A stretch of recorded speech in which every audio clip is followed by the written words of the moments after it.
और ये हमारी गरीबी कैसे कम हुई है वो यहाँ पे पता लग रहा है। Free and subsidise food transfers supported poverty reduction and the rural urban poverty gap narrowed. अगर एक परिवार का एक इंसान एक हफ्ते के लिए एडमिट हो जाता है हॉस्पिटल में, that APL family becomes BPL.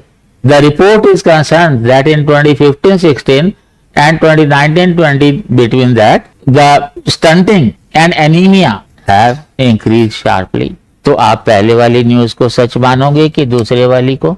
और दूसरे वाली की सवाल ये है कि ये नेशनल ह्यूमन राइट्स जो है ये news national newspaper so called national newspapers में क्यों नहीं है कि पैदा होंगे आप सरकार के खर्चे पे, फिर फ्री में राशन मिलता रहेगा, एजुकेशन फ्री में होगी सरकार की, शादी ब्याह में भी सरकार खर्चा करेगी, फिर बच्चे पैदा होंगे फिर सरकार खर्चा करेगी, तो क्या जरूरत है काम करने की?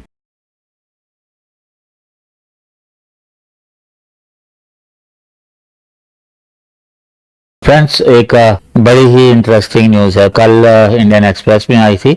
Today it is being covered by many newspapers. ये क्या कह रही है? गरीबी कम हो रही है, बहुत अच्छी खबर है।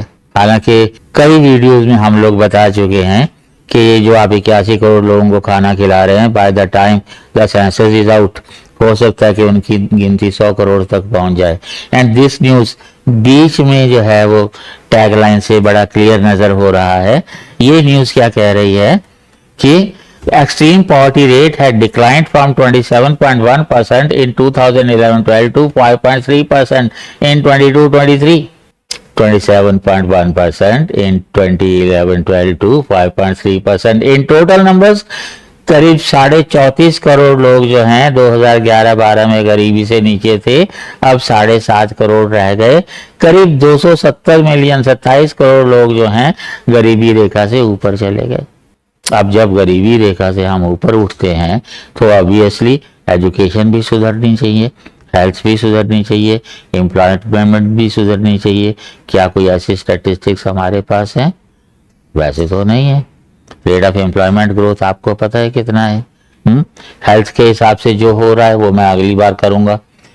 इन ए blog World Bank said the international poverty line for the low income countries has been raised to $3 per person per day from the existing $2.15 per person per day। $3 पर पर्सन पर डे।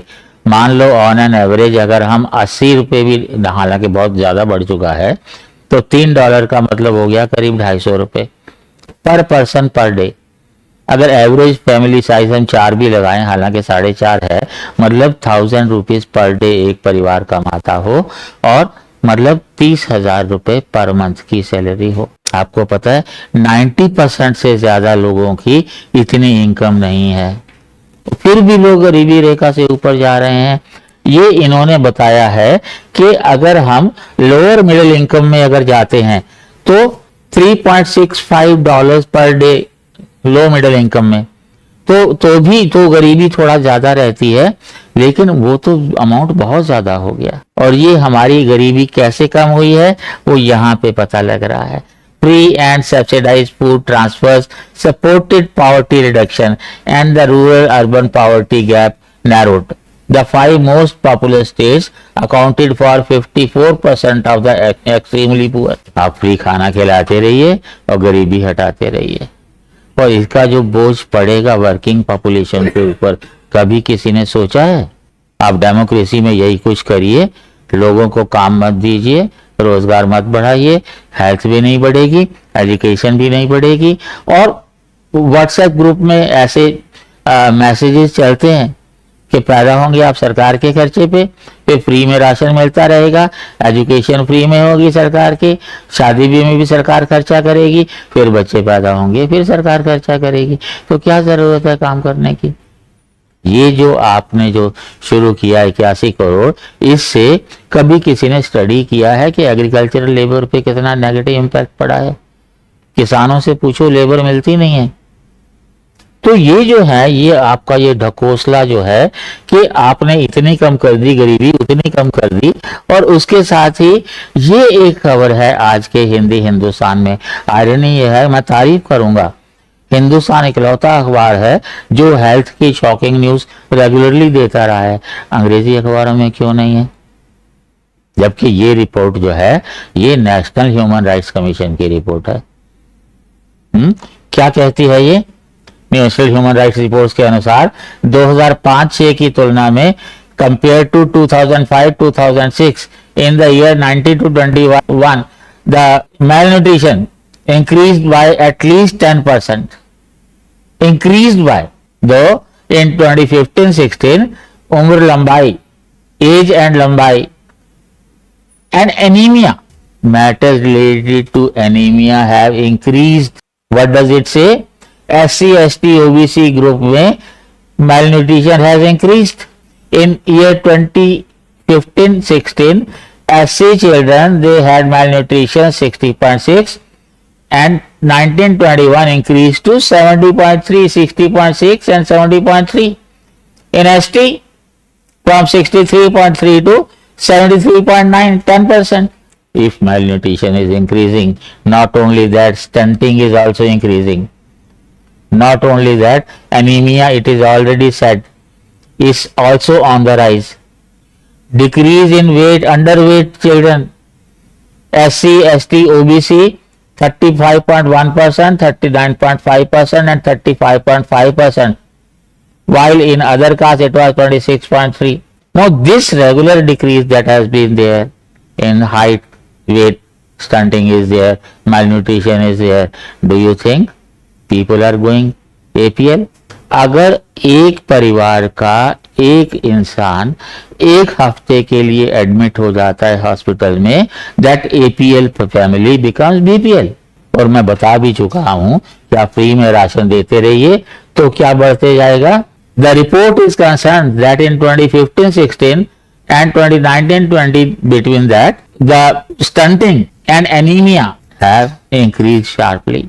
तो आप पहले वाली news को सच मानोगे कि दूसरे वाली को? और दूसरे वाली की सवाल ये है कि ये नेशनल ह्यूमन राइट्स जो है ये news national newspaper, so called national newspapers में क्यों नहीं है? The condition is this is more close to truth. World Bank तो वही बताएगा जो सेंट्रल गवर्नमेंट फीड करेगी, लेकिन क्या वर्ल्ड बैंक को ये न्यूज समझ में नहीं आती? क्या नेशनल गवर्नमेंट को ये समझ में नहीं आता?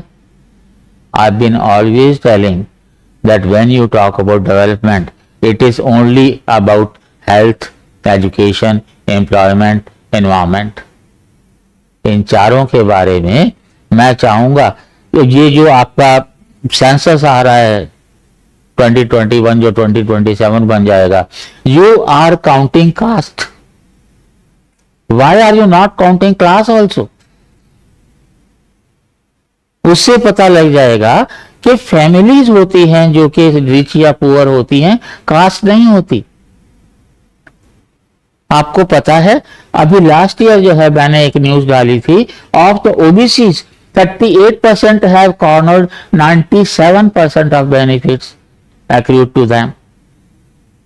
37 did not get a single benefit and 25% they cornered rest of the 3%. तो आप कास्ट सेंसस से क्या प्रूव करना चाहते हैं कि हमारे जो है वो सेहत बढ़ जाएगी, हमारी छाती चौड़ी हो जाएगी? You need structural changes. You need an overhaul in the thinking of the policy planners, policy makers, implementers, and I would say nation as a whole. सोचो एक बार। Thank you.